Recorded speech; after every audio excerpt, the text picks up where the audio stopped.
If you're a woman struggling with high estrogen, sometimes called estrogen dominance, then join us today to learn more about this and possible treatments to get you feeling better.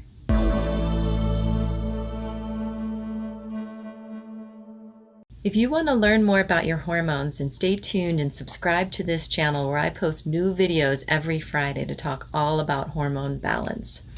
I'm Dr. Shelley Meyer. If you're new to this channel, welcome. I'm a registered dietitian, family physician, and board-certified functional medicine physician.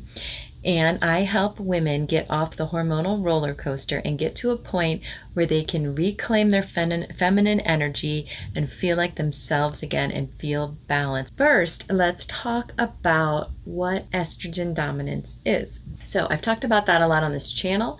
I've gone into it in the ways of perimenopause because estrogen dominance can be very prominent in the first few stages of perimenopause. So check out my perimenopause video all about that. I have also talked about some natural ways to reverse estrogen dominance. So I'll link that video as well.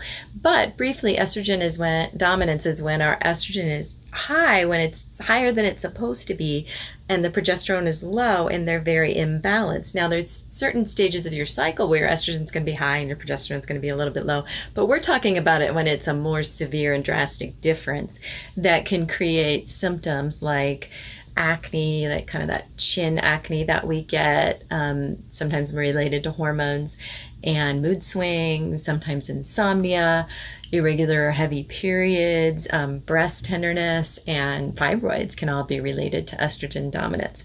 And particularly, like I said, when you're in that perimenopause time frame between the ages potentially of 35 to 50, you can experience estrogen dominance when you haven't ever experienced it before in your life. So if that's you, then definitely pay attention to the videos on this channel because they can be super helpful for you.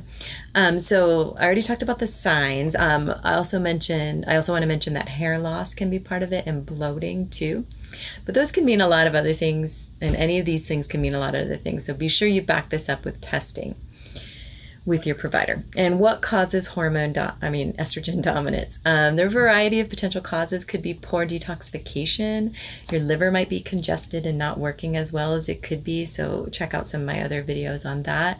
Low fiber diet. So if your diet's like the conventional standard American diet where you're at like 10 or 15 grams of fiber, that's not good. That's not helping you process that estrogen and conjugate it and get it pushed out of the liver. So you want to push your fiber to like 30 to 35 grams a day. And I know I'm a broken record and I talk about this all the time on the channel. So if you've heard me talk about it before, sorry for the repetition, but it is super important for so many things, including a healthy microbiome that I've talked about a lot, but also for hormone balance and estrogen dominant symptoms. So on that note, we also want to avoid any kind of constipation because that allows the hormones to get backed up and the toxic metabolites of the hormones to build up. And then we can also have an imbalanced microbiome. And I talk about that a lot on the earlier videos on this channel where I've talked about the microbiome a lot. And some of those bad guys, those bad bacteria can stop that conjugation from happening in the liver, and then the more toxic versions of the estrogen can back up. Also, if we have a genetic tendency towards estrogen dominance, we might have some genetic SNPs or single nucleotide polymorphisms that can impair our ability to control our estrogen. Our estrogen might be dominant from some other factors. And then if we have low progesterone, because you have that drastic difference between the high estrogen. So if you have a low progesterone, that makes estrogen dominance worse. So you always want to make sure you get your progesterone tested with your provider. Alcohol can make estrogen dominance. Alcohol can cause us to can raise our bad estrogen levels. And then inflammation can contribute to estrogen dominance, as well as being overweight or being obese. That makes our body produce more estrogen, and then we get estrogen dominant. So you see some of these causes are very common, so we need to explore what might be causing our own estrogen dominance. So have you been diagnosed with estrogen dominance? I have more ideas on treatment here, but I want to know in the comments down below. Shoot me a comment down below, let other women know what you've been through and maybe what symptoms you might be having of estrogen dominance. And if you've done anything to help it, we would love to hear that too. So, what can we do about our estrogen dominance? So, potential treatments include, like I've talked about on this channel before, avoiding xenoestrogens. So, the 5Ps, I like to call them, and there's a PDF down below that talks about the 5Ps. So, plastics, parabens, phthalates, pesticides, polychlorinated biphenyls, and those can be in a lot of our products, in our skin products, in our cosmetics, and sometimes in our water, in the things in our household. So I am going to talk about in the free PDF ways we can get rid of the 5Ps. Plants can help get rid of them, filtering our water, eating organic as possible, and then watching our labels on our cosmetics and our beauty products and our shampoos to help avoid particularly those parabens and phthalates. And then drinking and eating out of glass containers can be very helpful. You could also consider herbs like DIM, I've talked about a lot, or I3C. And I've checked out a lot of different brands, and I have some affiliate links down below if you want to check out the brands that I recommend to my patients in my functional medicine practice.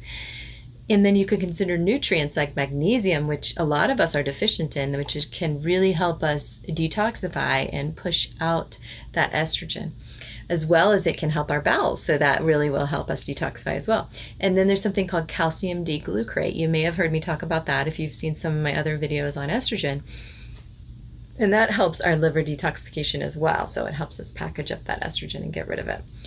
You could also consider, if you've tried all these other things and you really haven't seen a lot of effect and you really are desperate to get that estrogen down, is you could consider a bioidentical progesterone cream or micronized capsule that you can get from a compounding pharmacy, and you can use that to help balance out the difference between that estrogen and that progesterone.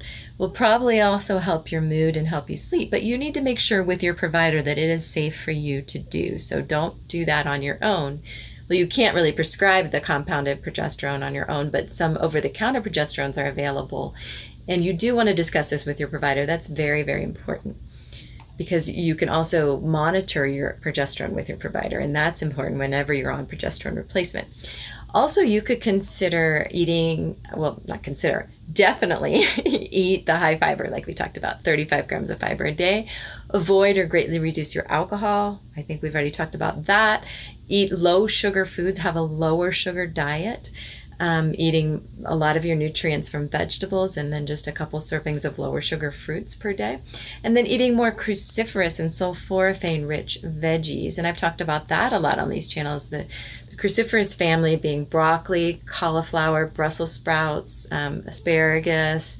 You can get sulfur also in your eggs, like hard-boiled eggs are great if you tolerate eggs, okay? But definitely those sulforaphane and cruciferous veggies are very good for hormone detoxification and getting rid of that excess estrogen. So that is the basic recommendations for treating estrogen dominance. And of course, there are some other ways. If you have any questions, please let me know down below. But if you do have estrogen dominance or having any of those symptoms, I definitely encourage you to get your hormone levels checked with your provider. You could do a blood test, or the Dutch test that I talk about, which stands for dried urine testing for complete hormones.